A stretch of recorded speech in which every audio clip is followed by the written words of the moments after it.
৪৫০ রানে ইনিংস ঘোষণা ওয়েস্ট ইন্ডিজের।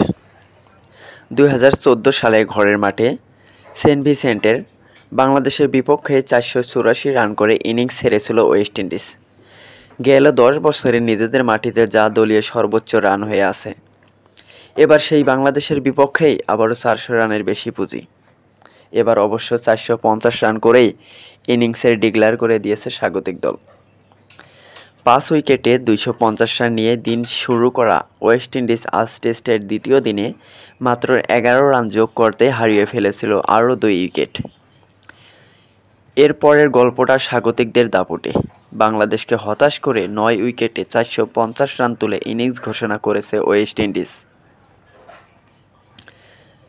জাস্টিন গ্রিভস ও কোমরোসের ১৪০ রানের রেকর্ড অষ্টম উইকেটে জুটি মূলতই ভুগিয়েছেন বাংলাদেশকে। ক্যারিয়ারের সর্বোচ্চ ৪৭ রান করে হাসান মাহমুদের শিকার হয়েছেন কোমরোস।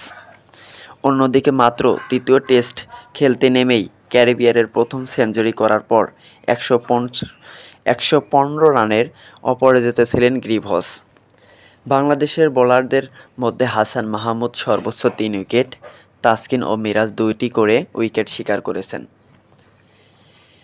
অ্যান্টিগায় টসে হেরে শুরুতে ব্যাট করতে নেমে প্রথম দিনে ৫ উইকেট হারিয়ে ২৫০ রান করেছিল ওয়েস্ট ইন্ডিজ।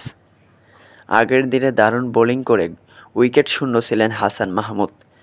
দ্বিতীয় দিনের শুরুতেই সাফল্য পেয়ে যান। সকালের সেশনে ২ উইকেট নিয়ে গড়েছেন নতুন ইতিহাস। দিনের প্রথম ওভারে হাসান মাহমুদ পেয়েছিলেন উইকেটের দেখা। এলবিডব্লিউ করেন ওয়েস্ট ইন্ডিজের জোশুয়া দা সিলভাকে। পরে ক্যারিবিয়ার উইকেট রক্ষক ব্যাটার রিভিউ নিয়েছিলেন, তবে হাসানের ভাগ্যটা ভালো বলতেই হয়। আম্পায়ার্স কলে আউট হন এই ব্যাটার। খানিক পর আবার আঘাত, এরপর ফেরালেন আলজারি জোসেফকে। একই লেন্সের বল ফেলেছিলেন, বল ব্যাটারের কনায় লেগে চলে যান গালি অঞ্চলে। উড়ন্ত ক্যাচ নিয়ে বাংলাদেশের সপ্তম উইকেটে এনে দেয় জাকির হাসান। কিন্তু তারপরে ক্যারিবিয়ারদের থামাতে পারেনি। শেষ পর্যন্ত ৪৫০ রানে ইনিংস ঘোষণা করে ওয়েস্ট ইন্ডিজ।